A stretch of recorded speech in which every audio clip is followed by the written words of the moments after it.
धारावी भारत ही नहीं, एशिया का सबसे बड़ा स्लम एरिया है।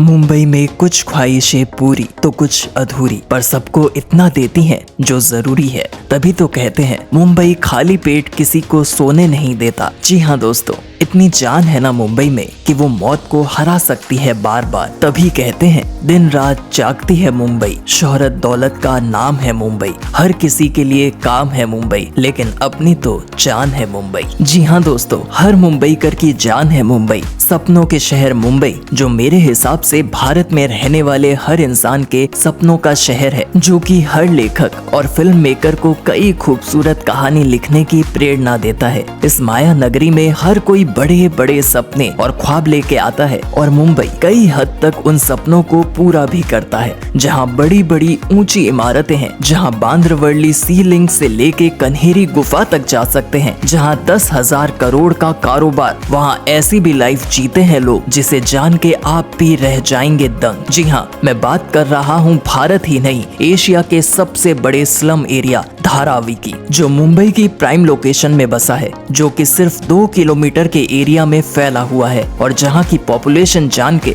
आप रह जाओगे हैरान। वैसे धारावी जैसे स्लम एरिया की पॉपुलेशन का पता लगाना कोई आसान बात नहीं है, लेकिन कुछ सालों की काउंटिंग के हिसाब से यहाँ 12 लाख से भी ज्यादा लोग रहते हैं। हो गए ना हैरान, इतने छोटे से एरिया में इतने लोग, जिसमें 63% हिंदू, 30% मुस्लिम, 6% ईसाई और 1% अन्य कास्ट के लोग रहते हैं। इसके अंदर लगभग 15,000 से भी ज्यादा सिंगल कमरे के कारखाने चलाए जाते हैं। और आपको जान के हैरानी होगी कि अकेले धारावी की annual income 650 million American dollar है, जो कि बहुत से देशों की इकोनॉमी को मिलाकर होगा। तो आप समझ सकते हैं कि ये देश की इकोनॉमी में कैसे मददगार होगा। लेकिन क्या आप जानते हैं ये बना कैसे होगा? आइए जानते हैं सबसे पहले इसकी हिस्ट्री। आखिर ये धारावी स्लम एरिया बना कैसे और क्या वाकई धारावी मुंबई का काला धब्बा है या नहीं। और लास्ट में बताएंगे आपको कि आखिर इस स्लम एरिया का रीडेवलपमेंट क्यों कभी नहीं हुआ या फिर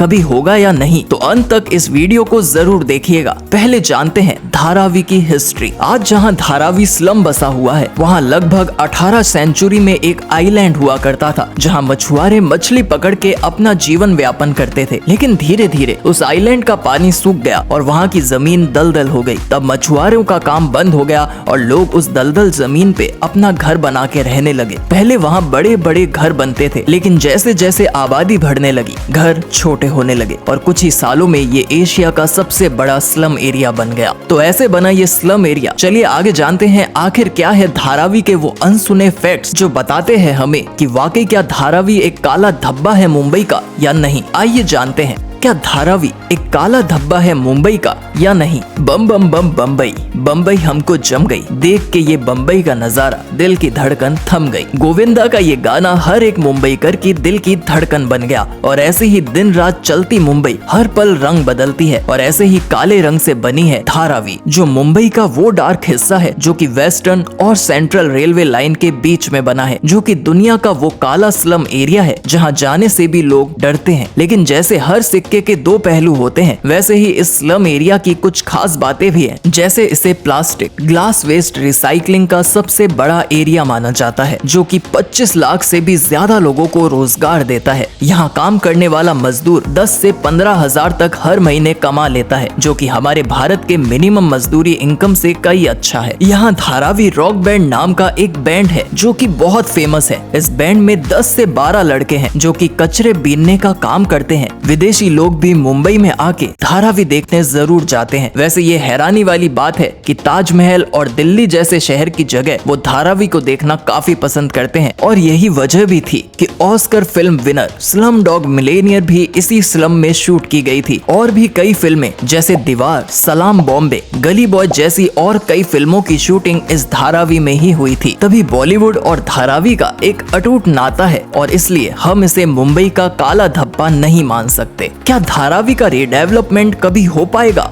लोगों के सपने तभी साकार हो पाते हैं जब वे उन्हें पूरा करने के लिए साहस जुटा पाते हैं। वैसे भी कहते हैं ना, उम्मीद पे दुनिया कायम है। कुछ ऐसी ही साहस और उम्मीद के साथ धारावी के रीडेवलपमेंट होने के लिए बहुत पहले से बात चल रही थी और शुरू भी हुआ था, लेकिन वो कभी सक्सेस नहीं हो पाए। और उसका फेल होने का सबसे बड़ा कारण था बढ़ती पॉपुलेशन, जिसने उस रीडेवलपमेंट प्रोजेक्ट को कभी सक्सेसफुल प्रोजेक्ट बनने ही नहीं दिया। अब 2022 में अडानी ग्रुप ने फिर प्रोजेक्ट शुरू किया है धारावी रीडेवलपमेंट का। माना जा रहा है कि बहुत जल्द इस स्लम एरिया की काया पलट देंगे। अब देखने की बात यह है कि वाकई ये हो पाएगा या नहीं, या फिर ये भी प्रोजेक्ट फेल हो जाएगा।